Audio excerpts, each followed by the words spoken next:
नाही, सगळे चांगल्या घरचे आहेत. एक समाजाचं काम करण्यासाठी म्हणून ह्यांनी या ठिकाणी निवडणुकीमध्ये उतरलेले आहेत. यंदार पाटील साहेबांचं सांगायचं जर झालं तर गेली 10 ते 12 वर्षापासून जिल्हा बँकेवर त्यांनी संचालक मंडळामध्ये काम करत आहेत, संचालक म्हणून काम करत आहेत. तर या लोकांना आपण मतदान का करायचं? तर या ठिकाणी बऱ्याच ज्या काही स्कीम असतात, ज्या काही योजना असतात, जिल्हा परिषद पंचायत समिती याच्या माध्यमातून जे काही स्कीम असतात त्या स्कीम तुमच्यापर्यंत आजपर्यंत व्यवस्थित पोहोचलेल्या नाहीत. त्यांची माहिती सुद्धा तुम्हाला दिली गेलेली नाही. या स्कीम काय असतात? जे अपंग लोक असतात त्यांना खुर्च्या पुरवण्याचं काम जिल्हा परिषद पंचायत समितीचं आहे. घरावरची पत्रे पुरवण्याचं काम जिल्हा परिषद पंचायत समितीचं आहे. गोरगरीब लोकांसाठी आपल्यासाठी शेळीपालन, मत्स्यपालन असे व्यवसाय सुद्धा तुम्हाला जिल्हा परिषद पंचायत समितीच्या माध्यमातूनच केले जातात. पण आजपर्यंत ही माहिती तुमच्यापर्यंत कुणी पोहोचवलेली नाही. काय केलं यांनी? फक्त स्कीम कागदावर करायच्या, सगळा पैसा अंदर, अशा पद्धतीचं काम यांनी केलेलं आहे.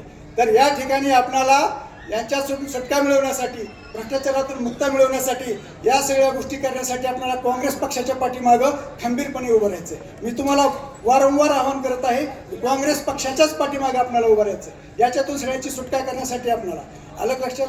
दुसरी जर गोष्ट सांगायची झाली, या ठिकाणी जर आपण सगळे शेतकरी बांधव आहोत तर आपल्याला यांच्याकडे काम काय पडणार आहे? तर आपले यंदार पाटील साहेब जे आहेत जिल्हा बँकेवर आहेत, तुमच्या मुलीचं लग्न आहे, त्यांच्याकडे जावा, त्यांनी तुम्हाला तत्काळ तुमचं कर्ज मंजूर करतील. त्यांनी फाईलची वाट बघणार नाहीत, मंजुरीची वाट बघणार नाहीत. तिथे त्या पद्धतीनं ऑफिशियल काम करून घेतील, परंतु तुमचं काम होणार आहे. दुसरं काय लागतं आपल्याला? पीक कर्ज लागते. पीक कर्जासाठी सुद्धा कुणाच्या पाठीमागे लागायची गरज नाही. आपली शाखा इथे एक आहे. फक्त एकदा तिथं जाऊन तुमचं प्रोसिजर कंप्लीट करा. अडचण आली तर यंदार पाटील साहेबाला फक्त कॉल करा, तुमचं काम आणणार नाही. तुम्हाला गोट्यासाठी, तुम्हाला शेतीला जोड व्यवसाय करायचा आहे, ट्रॅक्टर घ्यायचा आहे, अजून कुठला व्यवसाय करायचा जर असेल, त्या ठिकाणी कमीत कमी दरानं आणि लवकरात लवकर फाईल मंजूर करण्याचं काम या जिल्हा बँकेच्या माध्यमातून होतं. त्याच्यामुळे यांना भेटायची सुद्धा गरज लागणार नाहीये. तुम्ही फक्त एकदा कॉल करा, तुमचं काम 100% होणार. आणि जर समजा तुम्हाला काही अडचणी येत असतील, तुमच्या शेजारच्या गावचा मी आहे, मला कॉल करा, माझ्याशी संपर्क साधा. किंवा इतर जानवळमध्ये सुद्धा बरेच कार्यकर्ते काम करणारे आहेत, त्यांच्याशी सुद्धा तुम्ही संपर्क साधू शकता. बंधूंनो, सांगायचं जर झालं हेच, आणि बाकीचे जे लोक आहेत, आपण जर बघत असलो समोरचे पार्टीचे जे लोक उभारलेले आहेत, समोरचे जे उमेदवार आहेत, तर त्यांचा व्यवसाय तुम्ही बघितलेला आहे. याच्या अगोदर आपण त्यांना इथं निवडून दिलेला आहे. तर त्यांनी काय केलं? त्यांचा व्यवसाय काय आहे? गुत्तेदारी हा त्यांचा मूळ व्यवसाय आहे. त्याच्यामुळे त्यांनी काय करणार? पैसे इन्व्हेस्टमेंट करणार, गुत्तेदारी त्यांची चालू ठेवणार. तेवढ्यासाठी त्यांनी काम करत आहे. त्याच्यामुळं त्यांच्याकडून आपण असे ज्यावेळेस आपल्याला मतदान मागायला आले त्यावेळेस त्यांना आपण विचारलं पाहिजे की बाबा तुम्ही गुत्तेदारी सोडणार आहात का? गुत्तेदारी करायचं तर गुत्तेदारी करा, राजकारण समाजकारण करायचं तर फक्त राजकारण समाजकारण करा. पण समाजकारणाचं आणि राजकारणाच्या आडून जर स्वतःचे पोटं भरणार असाल तर तुम्हाला हा करण्याचा अधिकार नाही. आणि तुम्ही तुमचं काम करा, तुम्ही ते येऊ नका. तर यासाठी आपल्याला खरंच आपला तळमळ असणारा पक्ष, तळमळीचे कार्यकर्ते, तळमळीचे उमेदवार जर कोण असतील तर हे आपले गणेश दादा सूर्यवंशी साहेब. हा शेतकऱ्याचा मुलगा, आपल्या सोयाबीनला भाव मिळावा, आपल्या सगळ्या सुविधा मिळाव्यात, याच्यासाठी यांनी झरीपासून लातूरपर्यंत यांनी पायी मोर्चा काढलेला आहे. आमचे सहदेव होणारे म्हणून आमचे मित्र आहेत, त्यांनी खांद्यावर नांगर घेऊन अहमदपूर ते मंत्रालय मुंबईपर्यंत त्यांनी चालत पायी मोर्चा काढला होता. त्यांच्यासोबत यांनी सुद्धा होते. असे कष्ट करणारे निस्वार्थी लोक जर आपल्यासोबत असतील तर त्या लोकांना निवडून देण्यामध्ये काय अडचण नाही. साहेब खरंच मनापासून ज्यांना तळमळ करताय त्याच्यासाठी आपण त्यांच्या पाठीमागे खंबीर उभं राहा, त्यांना मतदान करा आणि हक्कानं सांगा तुम्ही आमचे करा, आमचं काम करा म्हणून. त्यांनी 100% तुमचं काम करणार, कारण त्यांच्या पाठीमागे कुठला स्वार्थ नाहीये.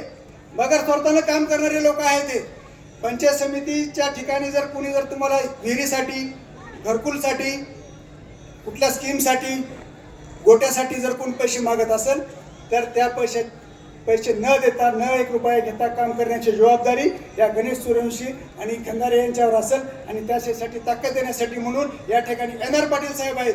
आणि त्यांच्या पाठीमागे सगळ्यात मोठी जर ताकद कुठली असेल तर आपले आमदार साहेब, लातूरचे आमदार साहेब अमित भाई देशमुख साहेब, सहकार मंत्री दिलीपरावजी देशमुख साहेब आणि माननीय धीरजभाई देशमुख साहेब, एवढी मोठी ताकद यांच्या पाठीमागे आहे. आपण पाहिलं मित्रांनो, सगळ्या महाराष्ट्रामध्ये काय हवा चालू होती, परंतु अमित भाईंनी या ठिकाणी आपला लातूर जिल्हा हा महाराष्ट्राच्या पूर्व दिशेला येतोय. सगळीकडे कमळ फुलत असताना मोठ्या ताकदीनं मोठ्या हिमतीनं तुम्हा सर्वांच्या म्हणजे सामान्य लोकांच्या जीवावर या ठिकाणी पूर्वेकडून काँग्रेसचा सूर्योदय केलेला आहे।